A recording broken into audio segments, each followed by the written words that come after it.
Hey guys, today we are with BrucetheGoose, who is the founder of NFTHub, as well as NFTHub and today we're just going to discuss, what he's been kind of getting up to, the nature of identity on the internet, the nature of communities on the blockchain as well, and just kind of see where things are from there. So I think the best way to kind of start off these podcasts, Bruce, is just if you can kind of give a kind of background of yourself, and then how you came to be working on your current kind of projects. So I'm Bruce. I got into crypto through NFTs around the end of 2019. I'd been a gamer my whole life, and I was looking into Bitcoin as a potential payment option for an online store I was trying to do. I was having trouble with banks, and I stumbled onto an article about Engine Coin, and I'm familiar with Engine as a lifelong gamer. And I was like, well, what does Engine need cryptocurrency for? And why do they need their own coin? Why wouldn't they just use Bitcoin?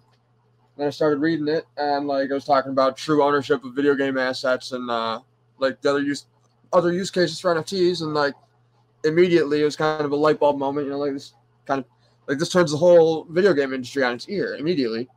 And then from there, I dove right down the rabbit hole, started looking into that, and found my way into the crypto art community. And it's just an incredible group of people, and I never looked back. And as far as NFTHub, even last summer, before the whole hype wave and everything, it was getting, I'm insatiably curious and super passionate about the NFT space and the potential for creators and innovative people to make a living for themselves in this space easily. And so I was trying to keep up with just about everything that was going on in the space last year, and seemed like everybody agreed that we would all benefit from a public calendar and just a product ton of NFTs. Yep. Nobody seemed to be building it, so I started building it. So it looks like you started NFTHub sort of went public in around March of last year. Of this year, where are you sort of looking to take it? What are you looking to try and do with NFTHub? I tell people all the time, my vision of success for NFTHub is I don't have to deal with it. Yeah. People can submit their own content or submit their own projects for the directory, and they can put their own stuff on the calendar. And as long as it's helping people out, whether it's helping a project get discovered, helping an artist learn how to get involved, helping an artist that's already involved, meet a new collector, etc., then it's a win. I didn't really make it as a revenue stream or to profit off of it. I made it because I wanted to use it, and I knew a thing or two about web design and figured I could make something that's beneficial to people. Yeah, so I've just been checking out the Discord this morning. I noticed they've got everything from there's plenty of opportunity there for people to share their own things and everything. But then you've got the NFT drops. People can come in and check out what's coming up either today or the next few days. You're saying how have you found the community participation? It's a little slow, but I think that's because we're not trying to sell in profile pictures. Gotcha, yeah. We're not providing here's a way to flip your money into more money. But again, that's not I don't think that's what's what I'm looking for. I think the people that need it find it. Yeah, exactly. So the people that are not, like you say, not these sort of core group of JPEG flippers that sort of invade each project as it comes up to leave it afterwards with the new bag holders. What does NFTHub sort of do to help the sort of artists or the builders get connected? Yes, I've got people tell me all the time that my networking is insane, and I don't I think I don't like just really like grasp it because I just kind of like have been having fun and meeting people and whatnot. Mm-hmm. But as one example, I just got reached out to the other day about what's the name of it?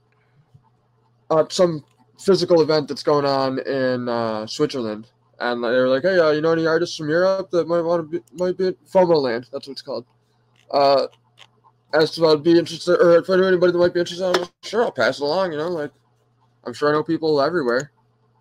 But yeah, it's that kind of thing. Like if I see like open calls for artists online, or people looking for artists, or people looking for developers, or stuff like that for NFT projects, just pass it along to people I think might use it. And post it in the Discord. Cool. I'm quite interested in your on NFT Hub. You mentioned like tokenomics. Like, what was your like kind of idea behind tokenizing a community? Let's say. Yes, like I really don't want to be a CEO of anything. I don't enjoy it. I made it so that I would have more time for art, and it had the opposite effect. So the tokenization is it's governance, so that like other people have a say in things. I don't have to make all the decisions. B, it allows like we have a feature that's built in called quote unquote quests, which is going to be gamified. It's not right now. It's really just right now. It's just like guided learning modules. But there's we're going to be using token gated content to like restrict most of the like later ones to people that have an NFT that you can only get by staking our token. And that's one of 4 factions. That kind of works like the Harry Potter houses, except like based on the faction you have, you'll have access to a private channel in the Discord for only that faction. And every time you do one of the quests, you'll earn points for your faction and whatever other rewards you might earn. And then at the end of every quarter, or probably every quarter, the winning faction will get more rewards. And then on top of that, like the token is a way for us to reward people for going through the learning content and like incentivize people to learn more. And help people that are new to crypto and stuff like have a reason to get in and not have to invest. Get them started and stuff like that. With regards to the factions there, do those loosely line up with the roles on the Discord server, or? They don't yet. There's a few roles on the Discord that are like for token holders. Mm-hmm. Which initially like the shill channels were restricted to like if you have some of the tokens, then you can like show your stuff here. Gotcha, to prevent people just sort of hopping in and taking advantage of the platform. Yeah. I mean, now there's an open shill channel, but like the VIP shill is like for people who have X amount. I don't remember what the number is right now, but X amount of our token. Mm-hmm. There's a DeFi channel that like, since a lot of it's aimed at people like learning and stuff, it's like, yeah, you don't probably need to be in the DeFi channel unless you're already familiar with like trading crypto and stuff, and like have our token to get in there. Because I don't want to like get anybody wrecked, because I'm a total degen. Right, yeah, and it's like you want to kind of avoid giving that sort of high level knowledge that somebody who knows to apply the like context and stuff, somebody who's new could be like, oh, that's a clear idea. Let me just put my retirement fund in that. Yeah. Exactly. Like it says here with that you built most of this on Polygon. Is there a reason you went to, like, is there a reason you built on Polygon from the start, or is there did that just have like the greatest sort of, it just worked with what you wanted to build, or what's the story there? Yes, I mean, I've watched the gas prices go astronomical since last year, and like I feel like I'm fairly certain that by this time next year, ETH's going to be 20K and gas is going to be $300 regardless of whether we're on proof of stake, and it's just not sustainable to do NFTs there all the time. And I think Polygon's the closest you get to being on ETH. It's not on ETH. And along with like onboarding new people, like if I was to come into NFTs right now, when I got started, I did not have like, I had $100 to my name to live on for who knows how long until I got something figured out. And like I put that $100 in ETH, and like it was hard for me to justify spending $4 to mint an NFT. Mhm. Like, so now, like, trying to bring somebody in and be like, yeah, it's just going to be $70 for this. Yeah, like even just buying an already minted NFT, you're looking at, even if you just try and snipe gas, maybe $40. Like, it's hard to justify buying something that's for a new user, something that costs $150, and you have to pay a 30% tax or whatever on top of it. Yeah, so with Polygon, like, it's fractions of a cent to mint an NFT. And, like, even if we go ETH maxing, like, everything wants to be on ETH, like, it's a way for people to experiment and stuff. And, like, I can give somebody a couple Matic and not worry about it, and they have gas for 2,000 transactions.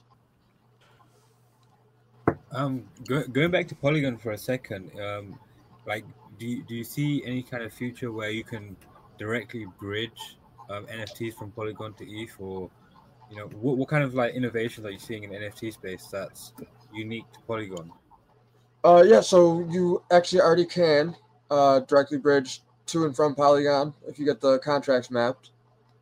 There's a lot of play to earn running on Polygon because, like, if you're doing like on-chain transactions in a game and you're doing like 10, 20, 100 transactions a day, like, do that on ETH is just not going to happen. And then on top of that, like, I think the fact that, like, I think it might cost $1 at most right now to deploy a contract on Polygon. And, like, that allows people to do more experimental stuff because it's not $1,000 out of their pocket if they screw it up. Yeah, like, no, totally. Aavegotchi is a great example of that. Like, you stake Aave tokens in an NFT, and now your NFT is an interest-bearing asset, and there's mini games, and you get, like, better yield. I don't know 100% exactly how the rarity bell curve works, but, like, you have to pet your Aavegotchis every day to have, like, their affection. And, like, if you have a few Aavegotchis, like, I'm not going to pay $50 for every transaction to pet my Aavegotchis. It's not doable. It's not reasonable. Yeah, you're limiting your, like, potential user base to, like, a small minority of, like, rich degens sort of thing. Yeah. I think I've seen quite a few games, like, move to Polygon. And, like, a lot of them now are, like, just building natively there. Like, Chicken Derby, that's a great example. It's coming out on Polygon. Zed Runs over there, Dracons, Flower Patch, Snook. There's a bunch of games. And then there's, like, another good example of, like, experimentation and stuff like that is Pulsar Farms. It's a yield farm platform, but it's, like, got gamification built in where, like, you buy, like, a character and you can send that character on quests and earn more of the tokens than you would farming, and, like, there's permadeath in it and stuff like that, so it's pretty cool. With the games like that, is there like you mentioned, that's sort of where your background, your interest came into. Is there anything that you're trying to build in terms of a game or anything like that, or is that just kind of a hobby for now? Actually, yeah. If I can drop a shameless plug, we're trying to raise the bar on these, like, 10K collectible drops. Mm-hmm. We're putting out Polygoons in another few weeks here. We started it for a hackathon, but now we're gonna, like, fully follow through. It's 8,883 humble farmers living on the Polygon blockchain. There'll be there's the 8,883 NFTs, and then there's also a fungible Goons coin, which the initial sale will be 8,000 of them, and then they'll be able to be staked to earn the Goons coin, which you'll have to use to buy the 880 quote-unquote Ultra Goons, which will be more powerful as units in the Risk-style game we're going to build, where, like, instead of, like, moving units to a territory, you'll have to stake your NFTs. And based on how many people from one faction are staked there and how long, like, then you take over that territory and earn some tokens or something. We haven't exactly figured it out. We're going to have to hire a game dev after the sale, but definitely planning on making it similar to Risk. able to earn tokens. I mean, I'm seeing quite a lot of like NFT projects turn into games. It's like, is that easy to do, or why so many people are going that kind of angle, or why is it so popular in a sense? I think I wouldn't say it's easy to do, but I mean, I think if you're selling 10,000 NFTs at on average $200-300 a piece, you just made a couple $1 million. You can you can afford to hire a game developer, and on top of that, like all these like avatar projects, people aren't buying them for the art. They're buying them either for the community, for the opportunity to flip them, or because they're doing something cool, like a game. And then that adds value to it in the long term. Do you see anything sort of, do you see any sort of, sorry, the word I'm looking for is like people being kind of on the same page with regards to their development of games, so that like assets can be used like sort of in this like metaverse fashion, where like, let's say your character could be used in one game but also in a different game. Have you seen any sort of coalescing of that, where like people are actually getting on the same page? Yeah, so from what I understand, I'm not a developer, so I don't really know how all the under the hood stuff works. But from what I understand, there's not like a real like agreed upon metadata standard. But I've also been told that like as long as you like can find the metadata, say like I'm building a game, like all these NFTs that are out there have this metadata, and that could be read by the game as information for like stats or appearances or stuff like that. So like basically any NFT could be included in almost any game that's being built. So it's on the same network. So sort of like the developers, as they're going, are sort of building for maybe the NFT contracts that already exist. So then as time goes on, that sort of standard will just sort of build itself maybe. Yeah, I think so. And a good example of that actually is what is it? Galaxy Fight Club, I think it's called. It's kind of like Super Smash Brothers, but with NFT avatar projects. Yeah, that's something that's sort of really interesting to me, especially where a lot of these projects there's like people that are very invested in the sense that of like a game being built in the future or whatever, and there's a lot of developers that are sort of right in the middle of that right now, where they're just starting to actually hire developers, get things moving. It'll be interesting in another 3 months, once that people have had time to pour that over, what standards do emerge. So yeah, for sure. Moving on here, we noticed that you also like founded NiftyPride. Correct. Could you talk a bit more about that? What is that, and how that kind of came about? Yeah, NiftyPride is a not-for-profit initiative to support, encourage, and promote LGBTQ plus creators in the NFT space. It came about so last summer, like a week before Pride weekend, I bought a Pride flag wearable from somebody for CryptoVoxels, and like I got to talking to them a little bit, and random idea, like spontaneous. Hey, what do you think? Think maybe we should have a Pride parade in like the metaverse because the world's closed?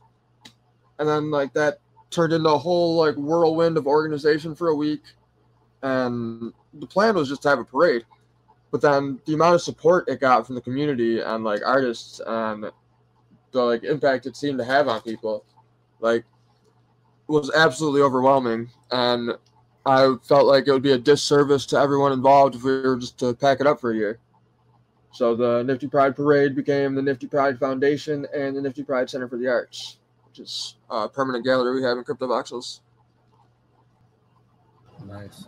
And one of my like, kind of questions is like how, because you initially have a lot of like in person kind of like groups, right? So how are these like being put on chain? Like how's that different to like the online kind of world? I don't think it's real different to the online world so much as it's just like it's like we're all in the same niche, you know what I mean? Like, yeah. And like instead of like as an example with gaming, like the gaming online communities are largely toxic. I've been a part of a lot of them. I've been fairly toxic in a lot of them. Whereas like the NFT community is just like super welcoming and encouraging, and we're like, no, get in here, like come hang out with us. We want you to be here. We want everybody to have these opportunities and like experience what we're doing here and whatnot. It's a lot of win-win. There definitely seems to be a theme of like sort of open-mindedness and like shared ideas in the NFT space. So I can kind of see that as a contrast to the sort of online gaming community in terms of acceptance of LGBTQ. Yeah, definitely. And then like, part of the motivation there too was like the whole financial sector is historically white cis male dominated. So we figured, like if there's a whole like thriving community of queer artists and creators and stuff, like that might like lower somebody or seem as less of a deterrent for somebody that like might want to get involved in crypto or NFTs, but like feels like they're not white cis male. Yeah, certainly. So like sort of a signal or like a space that they can go to like learn about that without the without having to jump in the deep end kind of thing with all the the old boys club, so to speak. Yep. Right on. And in terms of going forward and stuff, like you mentioned, you want to start operating a lot of different things as DAOs. And I think that kind of ties back into like you don't want to be CEO, you want to kind of help create something and then give it to the community. Do you think the the entire infrastructure of the world is gonna like eventually go towards that? What are your kind of like opinions on the general kind of like DAO question, I suppose? Yes, like I kind of feel like complete decentralization is a pipe dream.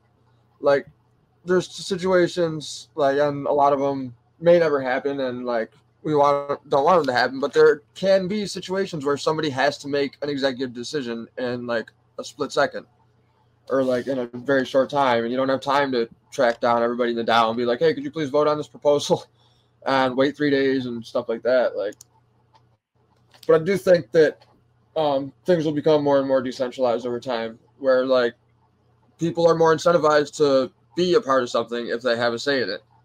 Like they want to have a say in it because they have skin in the game. So like I think like stocks, like shareholders don't have much say in anything in a company, whereas in a DAO, like you have an equal voice as anybody else. Yeah, I think like the like being able to have these like smaller niches of people that can cooperate together is like the big difference there, right? Like the current corporation model is just so large. There's no way for the average person to have any sort of say or whatever. But the smaller you make that, the easier it is to have one sort of trusted individual be a leader of a group of 10 people versus like how do you ever get that consensus with 1,000 or more. Right. I mean, there's DAOs that are huge. Like Metacartel's several thousand people at least. Like, but then like it also creates so like if you're trying to build something, right, and like you don't want to do traditional fundraising, like if you have a DAO for like out of the box, then like it's incentive for people to contribute to the project because then they also benefit from its success. Yeah, exactly. Like I come from like a sales background, and I've seen that time and time again. Like when there's a direct incentive for people to actually work for their employer and create value, like they overwhelmingly do so. And the less direct that incentive is, the like easier it is for them to like just check out and either not participate fully or what have you. Do you just kind of bringing things back to the NFT hub there? Is there any sort of system you have set up there to sort of incentivize people to be more active in the organization? Not right at the moment, but we are going to be doing like we're going to get POAPs set up in the Discord and possibly integrated with the calendar. Then like I personally I put money into the DAO fairly regularly, just to like have it in there. And then there's we have a pool together deployment where there's like automatic no loss lotteries every couple weeks. Like we just basically just try to like do fun things and like create opportunities. And well, like he said, sort of take advantage of the fact that it's a fresh kind of new space and do as much of that exploring, trying different things. I'm kind of seeing that as a theme everywhere, especially when you're talking about being on like the bleeding edge here, so to speak. You got to keep trying different things until you find what works. Right. Yeah. Like I said, it was really never meant to be like a business venture. It was just I needed it, so I started making it. So like people find their way to it, and just want it to be a enjoyable experience and potentially a way to make a little bit of money. As one example for that, we're signed up as tournament organizers for community gaming, which does like on-chain tournament brackets and payouts and stuff. And I got them to add Pokemon Showdown to their game roster. So I'm a huge Pokemon nerd. And like that's a free browser-based battle simulator. And like now we can have Pokemon Showdown tournaments and like we can reach out to projects and stuff like that want exposure or like just want to be part of something cool and like be like, hey, you want to sponsor this tournament? And then like it's a way for people to win some money for free, basically, a little bit of time. What is that called again? Sorry. Community gaming. Yeah, cool. Yeah, I personally, I think like esports are going to be huge, and once like esports have like integrated crypto, I think what's going to happen then is just going to take off. Like it's going to be a new kind of wave, a new like esports summer, I guess. Like we had NFT summer, DeFi summer. I think that's probably going to happen next, and the space there is so well primed because you can plug like APIs into like games already that can pay out stuff. So I'm very, very interested in kind of seeing where that goes. So I'll definitely be looking into that a bit more. Yeah, there's play to earn's getting big already, and like I feel like gamers are probably the easiest people. I really thought gaming would have been what pushed NFTs to the mainstream, not so much avatars. But I had no real interest in crypto at all before I discovered NFTs, and like that was through gaming. It was like you tell the gamer they actually own their stuff, and like it's a whole different thing. Yeah, I've for years sort of played the like market maker on games, whether that's World of Warcraft, Diablo 3, EVE Online, RuneScape, that sort of thing. I never really played the game so much as just tried to like accumulate wealth on the game. So like I'm sort of the primary customer for the like play to earn model. And I know there's a lot of other people out there who like, that was their core thing they really enjoyed from a lot of those games.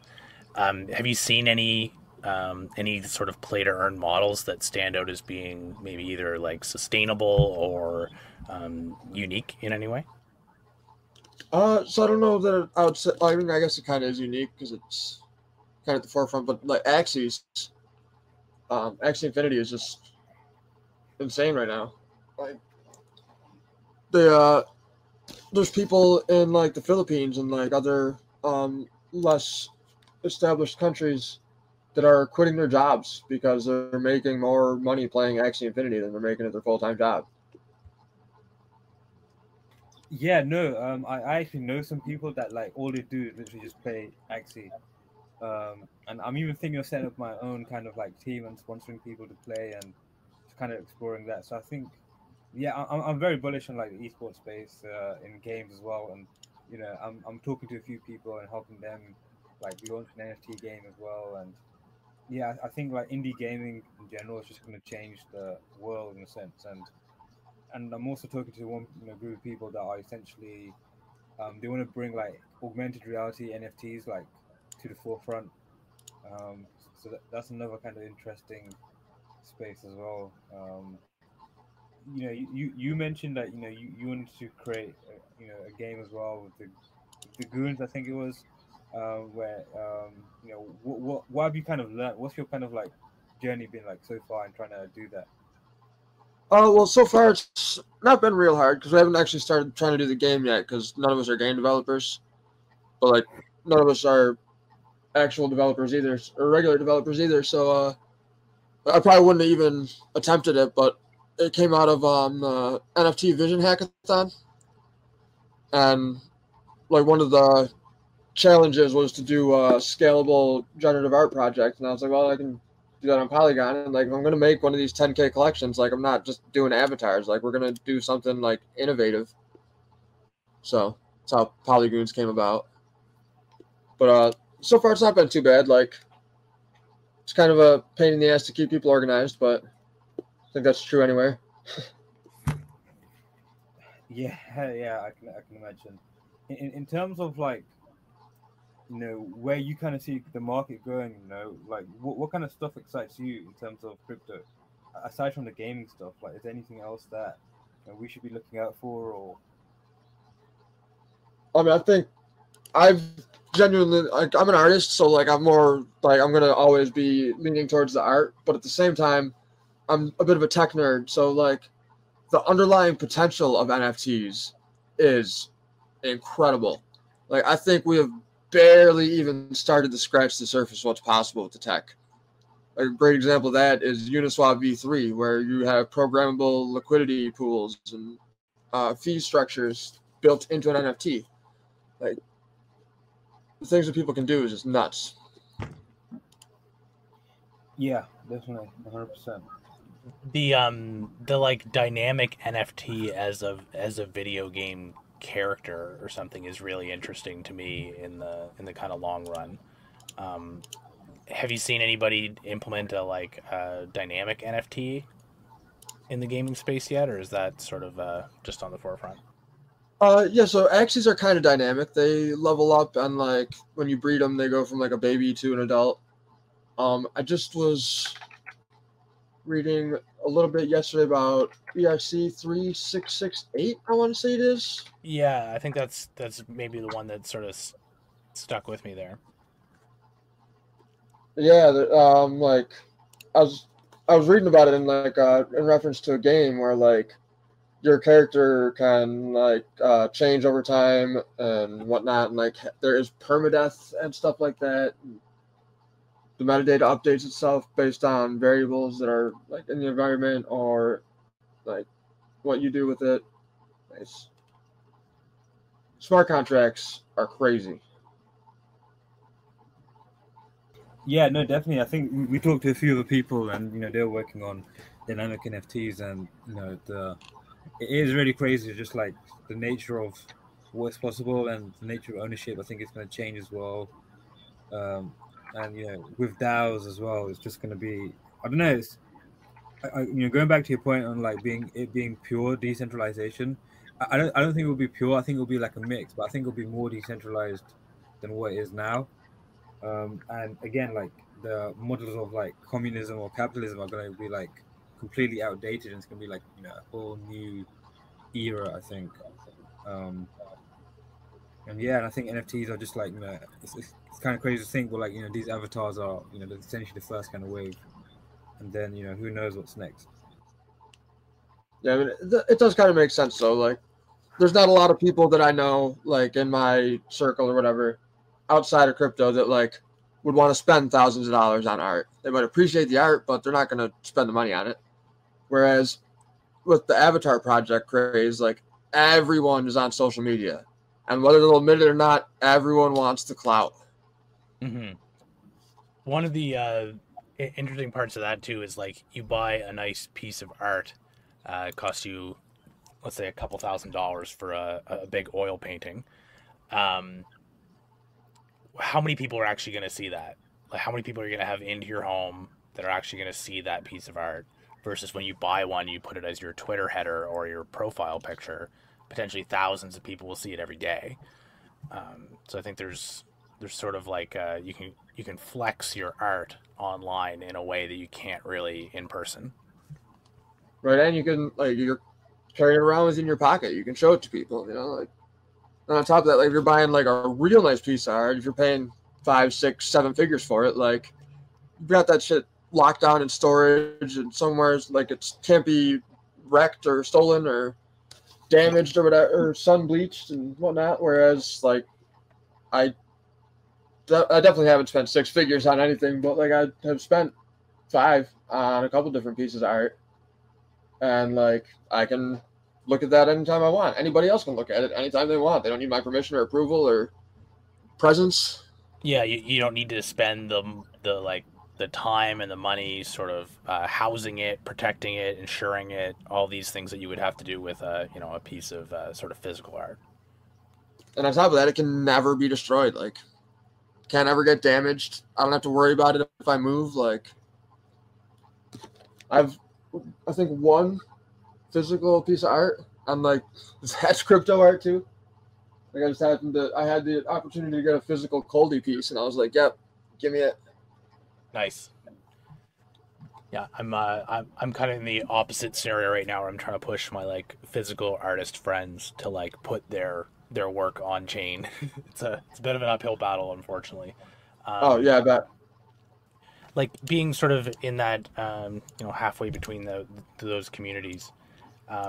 Have you had any success kind of bringing people from like the traditional gaming art community into NFTs, like just either in your personal life or otherwise? Yeah, a little bit. Not a ton. I kind of gave up on people that didn't listen to me the first 5 times. You know, but it might be different now with like NFTs being all over the mainstream news and stuff like that. But as far as art, like I've personally onboarded a couple of my friends. I don't know if they've had much success yet, but my brand manager has been in Miami the past few days, like talking to artists and stuff down there. And, like we're getting them interested and getting them involved, so that's exciting. You mentioned brand manager. Is that for NFTHub or? Yeah, we got NFTHub is quickly turning into like a umbrella for a bunch of other projects.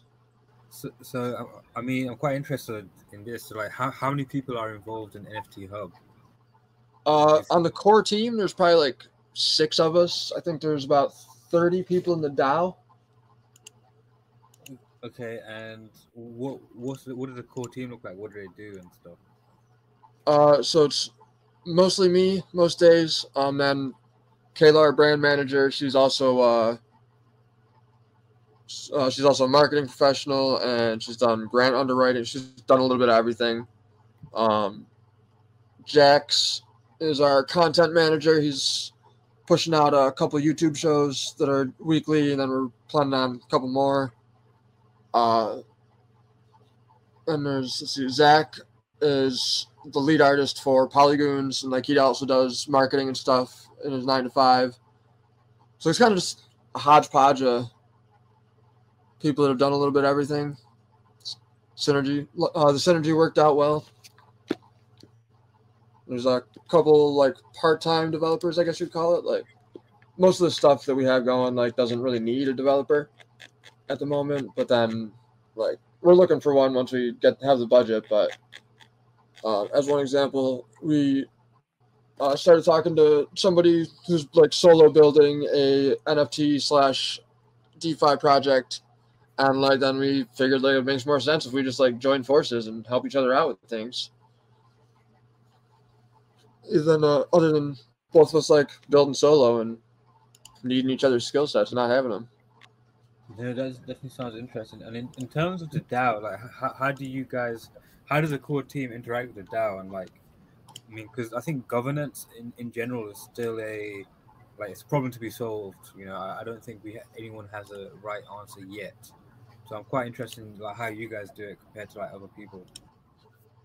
Yeah. So what we have a hybrid system for the DAO, where there's a Moloch DAO, and you can buy shares with like with a supply cap on how much you can buy. So like nobody has like a ton of power like compared to anybody else, and like you buy in with USDC up to a maximum of 5 shares, and then on top of this, like people in the Moloch DAO can create proposals and vote on proposals and stuff. And then there's also a snapshot page where anybody who has the tokens is able to vote on the proposals because they do have skin in the game, but like they can't create proposals because they're only holding the tokens, and then like it prevents people from like nobody can just buy $10,000 worth of the token and create a proposal and vote on it and put stuff into effect, because to be able to vote on the proposal or to be able to create proposals, you have to be in the Moloch DAO, which means you have to like follow the guidelines that are put forth for getting in there, and somebody has to sponsor your proposal for membership, and you have to be voted in. So I think it works out well for the moment. Then we're also looking at Aragon just recently deployed on Polygon, and they have a voting system where instead of being token weighted voting, it's reputation weighted. So like you contribute and you earn reputation, and then that becomes your voting power. Yeah, that's interesting. I think I've definitely looked into Aragon, and I mean one thing that I'm kind of scared about in terms of DAOs and stuff is basically just like one person can get too much power. Like, what do you kind of see as a countermeasure to that? I think a good countermeasure to that is the way the Moloch DAOs are set up. Like for anybody to even join, their proposal has to be sponsored by a member, and then all the members get to vote on whether they get in. So you set it up similarly to the way we did, where like no matter who you are, you can have 5 shares. Like I have 10 because I'm the founder, but then like the core team has up to 6 if they want them, but then everybody else can have 5, and like that puts it in a pretty balanced place where like the most it's going to do is like I can vote twice as much as somebody else. Like my vote's 2 votes compared to 1, and like there's 28 people besides me, so like I could easily get outvoted. Like I can't throw the vote. So I think that's a good way to do it. Then another benefit to the Moloch DAO framework is that if you don't like what the DAO's doing, like say there's 100 total shares and 10 of them are mine, and there's $1,000 in the treasury, like if I decide I'm leaving, I can just turn in my shit, like burn my shares, take 10% of the treasury because I have 10% of the shares, and go home. Okay, that's interesting. I didn't realize it was like so kind of open ended in terms of being able to cut ties there, because that's kind of important if you're part of a community and you see it going in a different direction, to not have to just like stick around and go along with something that you don't agree with. Yep, yeah, that's what I think. One of the things I really like about the Moloch framework is they call it rage quitting, which I think is kind of funny. But like, if you rage quit a DAO, you take your proportional share of the treasury with you. Nobody has to like approve you leaving. You don't have to vote on nothing. You just say, "All right, see ya." Yeah, I think that's actually kind of I think that's actually really, really important. It's similar to like in NFTs, people make fun of all the people with their like stink bids and stuff like that, right? Like, but that provides an actual stability to people coming into the project too, right? Like if they know that there's a way for them to like leave, they're going to be less hesitant about like joining and participating, versus if they like put either their time or their funds in and have no exit, they might think before they jump, kind of thing. Right. Yeah, there's I think that's awesome thing about NFTs too, is like, especially in the gaming use case, like I put thousands of hours and dollars into World of Warcraft that I'll never see again. Yeah. Whereas like any of these other, like an game with NFTs enabled, like I might take a loss, but I can still get some money back out of that. Yeah, exactly. Like at the end of the day, maybe it wasn't really worth your time, but you're not. You can make that decision. You can cut tie. There's still some value there, unlike your level 110 World of Warcraft character that just sits there forever after 100 hours put 600. in. Yeah, 600 whatever. How Oh many no, slash days six. No, plays, right? last time I played, I had 610 characters. So you say I think they did the squish recently, so they're probably level 60 characters now. But Brutal. yeah, All that time. you didn't even get to keep your levels. Yeah. No, I noticed that when I used to play a lot of the games like EVE Online, Diablo 3 and stuff like that, it was like when I kind of quit, unless you wanted to like break your terms of service and blow up your account, there's no way to get that value that you'd earned off of their like ecosystem. So, it's just getting back to like coins and games there. Do you think there will eventually become a sort of like standard in-game currency shared by games? I think that's something I've been kind of curious about. Yeah, I've been thinking about that as well, and that's an interesting concept. But I mean, I guess if you really think about it, like Ether is the standard in-game shared currency because like as long as it's on an EVM compatible chain, like you just take your tokens from that game and sell them for Ether and buy tokens for another game. But yeah, I do think that there's definitely room for like a shared currency, like throughout games. It'd just be it'd be interesting to like take your farming profits or whatever from one game and be like, okay, this game's great, but I want to try out this other one, right? And not have to like start from square one each time. Right. I think probably part of the discernment there is that like all the devs have like their founders reserve or their way to earn some money. So like there's no way to like universally distribute that, I guess.